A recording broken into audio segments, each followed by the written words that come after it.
Good morning, friend.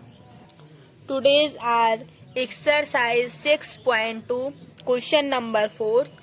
In the figure, if PQ parallel ST, angle PQR equal to 110 and angle RST equal to 130 degree, find angle QRS. ठीक है, अब इस question में जो बोल रहा है उसको हम फिगर ड्रा करेंगे पहले, फिर जो जो एंगल है उसका जहाँ जहाँ बना है थीटा वो बनाएंगे। तो चलो अब हम लोग फिगर को ड्रा करते हैं। देखो देखो ये है, इसका नाम क्या है? P Q. ठीक, अब ये नीचे आएगा, इसका नाम क्या है? आर। फिर ऊपर यस, और ये क्या है? टी, है ना।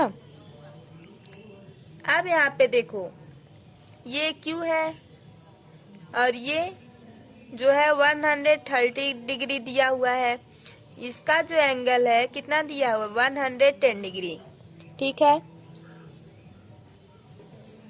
देखो थोड़ा गाना बज रहा है, आप लोग एंजॉय करते रहिए, कोई बात नहीं, थोड़ा 1-2 दिन में ठीक हो जाएगा, है ना। शादी का टाइम चल रहा है तो इस टाइम गाना नहीं बजेगा तो और क्या होगा। ठीक है, तो हम लोग क्वेश्चन को सॉल्व करते हैं। अब इधर देखो पी क्यू है ना, पी क्यू पैरेलल है किसके? एस टी के। अब यहाँ पे देखो ये पैरेलल कैसे है इसके, पी क्यू कैसे पैरेलल होगा एस टी के, वो हम आपको बताते हैं। अब देखो पी क्यू है एक लाइन, अब ये भी एक लाइन है यहाँ पर। ठीक है, जब इसको हम लोग प्रोड्यूस करेंगे ऐसे किए, अब यहाँ पर ये जो एस टी है इसको भी ऐसे प्रोड्यूस करो। ठीक, लाइन थोड़ा सीधा नहीं गया है, आप लोग सपोज कर लीजिएगा। ठीक है, अब ये देखो पी क्यू है, ये जो पी क्यू है इस क्यू को यहाँ न मान के अगर हम क्यू को यहाँ मान ले, ठीक है, मान लो यहाँ पर कुछ और ई नाम दे दो और इसको एफ रख दो। अब देखो एफ और टी पैरेलल है किसके?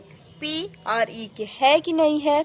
है, और इसके बीच में 90 डिग्री का एंगल बन रहा है ना। तो अब यहाँ पे देखो इसलिए पी क्यू पैरेलल है एस टी के, पी क्यू पैरेलल हो गया एस टी के, है ना। अब यहाँ पे देखो angle P Q R 110 degree दिया हुआ है ना। अब यहाँ पे देखो R S T, R S T, ये वाला जो छोटा वाला एंगल, ये छोटा वाला था, ये बड़ा वाला जो एंगल है 130 डिग्री के इक्वल है। अब हमको फाइंड क्या करना है वो बोलो। Angle R Q R S, Q R S means ये वाला एंगल हमको फाइंड करना है ना। तो अब हम लोग इसको कैसे फाइंड करेंगे? तो जो जो गिवन है पहले उसको लिखेंगे, है ना। यहाँ पे लिखो ए बी कहाँ से आ गया? यहाँ पे पी क्यू पैरेलल है किसके? एस टी के, है ना। लेकिन यहाँ पे देखो, यहाँ पे ये जो एंगल है यहाँ पे भी ऐसे ऐसे इसको प्रोड्यूस अगर हम कर दे और इसका नाम हम रख दें, ए बी लिखें तो ए बी मान लो, ए बी मान लो, ठीक है, ए बी हो गया। इसको अगर हम प्रोड्यूस किए, अब यहाँ पे एक बात आपको समझ में आना चाहिए कि ये जो पी क्यू है ये पैरेलल है ए बी के भी, और ये जो एस और टी है ये भी पैरेलल है किसके? ए बी के, है ना। और ये पी क्यू तो पैरेलल है ही एस टी के, और एस टी पैरेलल भी होगा किसके? ए बी के, है ना। इसके भाई इसके बीच में भी तो 90 डिग्री का एंगल बन रहा है ना, तो इसलिए एक दूसरे से सब यहाँ पे पैरेलल हो गया। अब यहाँ पे देखो पी क्यू पैरेलल हो गया किसके? ए बी के, है ना। कैसे हुआ? लाइन पैरेलल सेम है, ये भी सेम है, ये भी सेम, ये भी सेम, मीन्स तीनों एक दूसरे के पैरेलल हो जाएंगे। ठीक, अब ये जो Q और R है, इसको अगर हम प्रोड्यूस करें, इसको पीछे की तरफ लेके आए और इस वाले एंगल को मीन्स लाइन को अगर हम ऐसे ऊपर लेके जाएं, दिख रहा है ना, ऐसे ऊपर लेके जाएं तो ये आपको नहीं दिख रहा है, ये पैरेलल लाइन हो गया और ये जो है वो अल्टरनेट एंगल या ट्रांसवर्सल अगर हम इसको बोल दें, कोई भी लाइन है यो जो इसको कट कर रही है, इन दोनों लाइन को कट करती हुई जा रही है, जो कि Q और R लाइन है। ठीक है, इसको ऐसे कर लो, ठीक, कट करती हुई जा रही है। अब यहाँ पे देखो ये जो Q है ये इसके पैरेलल हो जाएगा इस वाले एंगल के, लेकिन हमको ये नहीं निकालना, हमको तो बस यही R वाला चाहिए, मीन्स बीच वाला चाहिए, है ना। अब हम लोग यहाँ पे क्या करेंगे, देखो Q R is transversal line, Q R is transverse line, transversal line है, ठीक। अब यहाँ पे देखो एंगल PQR, PQR इक्वल हो गया किसके, एंगल QRB के। ये वाला जो एंगल होगा ये इसके इक्वल होगा, अभी हम बताए हैं ट्रांसवर्सल अल्टरनेट एंगल से, ये वाला जो एंगल है ये इस वाले एंगल के पूरा इक्वल होगा। रुको एक मिनट, इस वाले एंगल पूरा इक्वल होगा, क्यों, क्योंकि ये यहाँ पे देखो ये एक लाइन है, इसको एक कट कर रही है एक ट्रांसवर्सल लाइन, तो ये जो एंगल है वही एंगल ये वाला होगा, अल्टरनेट एंगल से इक्वल होगा, होगा कि नहीं होगा भाई, होगा। ये वाला जब इक्वल होगा इसके कि ये 110 डिग्री है, तो ये भी कितना होना चाहिए, 110 डिग्री के इक्वल होना चाहिए, ठीक है। अब वही यहाँ पे बोला है PQR इक्वल है एंगल QRB के, ठीक है, QRB की इक्वल हो गया है ना, किससे इक्वल हुआ, अल्टरनेट इंटीरियर एंगल से।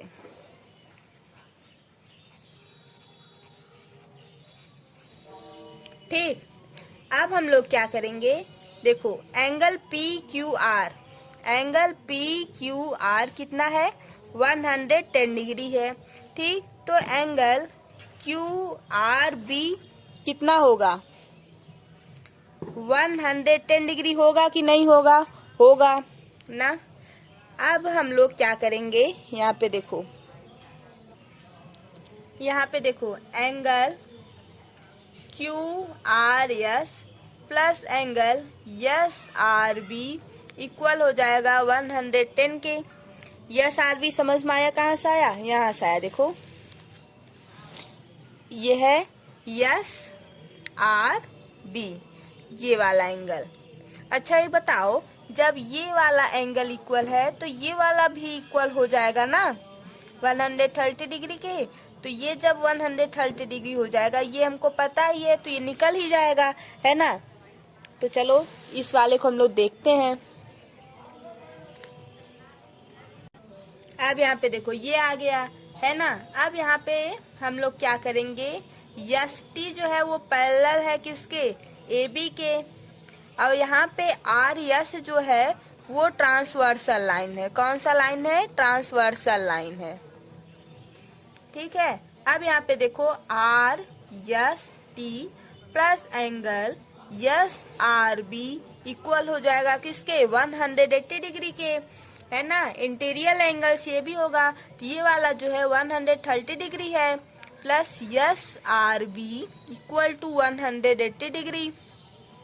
अब angle SRB equal to 130 degree minus 180 degree minus 130 degree. अब यहाँ पे देखो एंगल SRB किसके इक्वल आएगा, 50 डिग्री के ना। अब यहाँ पे देखो इक्वेशन फर्स्ट को लाओ, QRS plus 50 degree is equal to 100, ये वाला जो इक्वेशन है इस वाले को, इसको लाओ। तो यहाँ पे देखो SRB प्लस और SRB, ये जो SRB वो हमको पता है 50 है, 50 डिग्री है और ये हमको नहीं पता है, ये हमको निकालना है। तो इसके इक्वल जब हम लोग करेंगे तभी तो निकलेगा ना। अब देखो एंगल QRS 110 आया, -15 डिग्री, ठीक है। अब इसमें से इसको हम लोग माइनस करेंगे तो कितना आएगा, यहाँ पे 16 डिग्री आ जाएगा। एंगल QRS, एंगल QRS कितना आया, 16 डिग्री आया, है ना। यही तो हमको निकालना था, ठीक। ये आपका फाइंड हो गया। अब हम लोग देखते हैं QRS एक बार फिगर में। अब ये देखो QRS ये वाला जो है मीन्स इसके बीच का जो है वो कितना आया, 60 आया। कितना आया, 60 डिग्री आया। अब आप लोगों को ये क्वेश्चन समझ में आ गया होगा, है ना, ठीक। अब हम लोग क्वेश्चन नंबर 5 को सॉल्व करते हैं। In the figure A B जो है वो पैरेलल है किसके, CD के। फिर एंगल APQ जो है ये वाला जो एंगल है वो 15 डिग्री है, ठीक है। अब फिर एंगल PRD ये वाला जो एंगल है 127 डिग्री के इक्वल है, ठीक है। हमको फाइंड क्या करना है, ये वाला एंगल X और Y ये दोनों एंगल हमको Q एंगल और P वाला एंगल फाइंड करना है। तो हम लोग कैसे करेंगे, देखो यहाँ पे हम लोग लिखेंगे PQ इस ट्रांसवर्सल लाइन, ठीक। अब एंगल APQ देखो, एंगल APQ इक्वल है किसके, एंगल PQR के। ये Q है, ठीक है। एंगल PQR की इक्वल है ना। कैसे इक्वल है, ट्रांसवर्सल लाइन से। देखो कैसे, ये पैरेलल लाइन AB है, ये CD ये दूसरे पैरेलल है, तो ये जो PQ है ट्रांसवर्सल हो गया, ठीक। ये वाला जो एंगल है एंगल APQ ये इस वाले के इक्वल होगा PQR की, क्योंकि ये वाला एंगल इक्वल होगा अल्टरनेट एंगल से, है ना। तो ये जब 15 डिग्री है ये कितना होगा, 15 होगा। तो एंगल देखो, एंगल APQ 15 डिग्री है, ठीक। ये इसी के इक्वल है, तो एंगल PQR 15 डिग्री के इक्वल हो गया। ये यहाँ से आपका फाइंड हो गया, ठीक। अल्टरनेट एंगल से, अल्टरनेट एंगल, ठीक। अब हम लोग आगे बढ़ते हैं। अब यहाँ पे देखो AB पैरेलल है किसके, CD के। एंड PR, अब इस वाले को ट्रांसवर्सल लाइन मान लो। PR इज ए ट्रांसवर्सल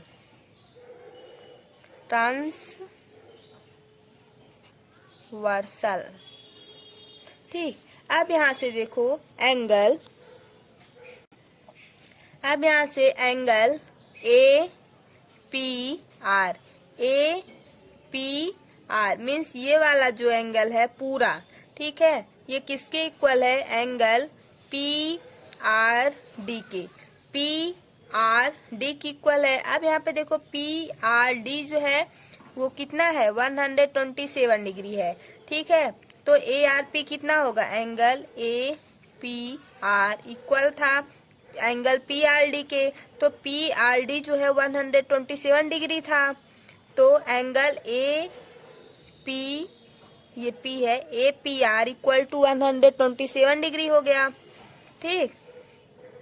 ये आ गया आपका। अब हम लोग क्या करेंगे, एंगल APQ, एंगल A दिख रहा है, नहीं, angle APQ plus angle Q, ये जो है Q है, QPR, ये वाला 50 डिग्री पता चल गया। हमको Y चाहिए और ये पहले से पता 127 डिग्री की इक्वल है, ठीक है। तो हमको जब ये चाहिए, ये पता है हमको, ये बाहर कर देंगे, ये निकल जाएगा Y वाला, ठीक। तो अब हम लोग यहाँ पे क्या करेंगे, Q P R equal to किसके 127 डिग्री। ठीक, अब यहाँ पे देखो ए पी आर कितना है 50 degree plus angle Q P R 127 degree के। ठीक, फिर angle Q P R equal to 127 degree minus 15 degree, इतना हुआ, आया कितना 77 डिग्री। Angle Q P R equal to 77 degree आया। अब यहाँ से x की वैल्यू कितना आई 15 डिग्री, यहाँ पे लिखो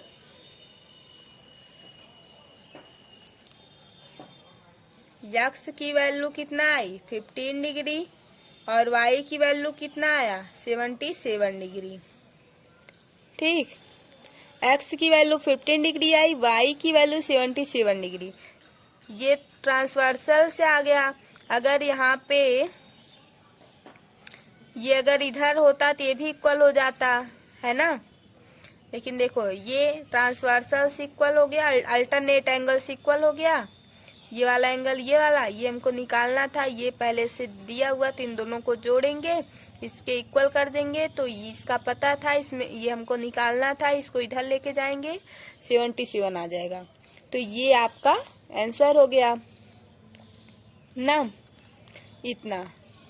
तो आगे अब हम लोग कल करेंगे। Thank you so much. अगर आपको जहाँ पर समझ में नहीं आया है वहाँ पर आप कमेंट करके बता सकते हैं। ठीक है, आप लोगों को समझ में आ रहा है कि नहीं, आप लोग बताते जाइए। ठीक है, उससे ये होता है जो हम बता रहे हैं वो आपको आ रहा है कि नहीं। अगर नहीं आ रहा है तो दूसरे तरीके से बताएं, नहीं तो ऐसे ही चलें। ठीक है, 1-2 बार देखोगे ना, बहुत इजी है, आ जाएगा समझ में। तो चलो, बाय बाय।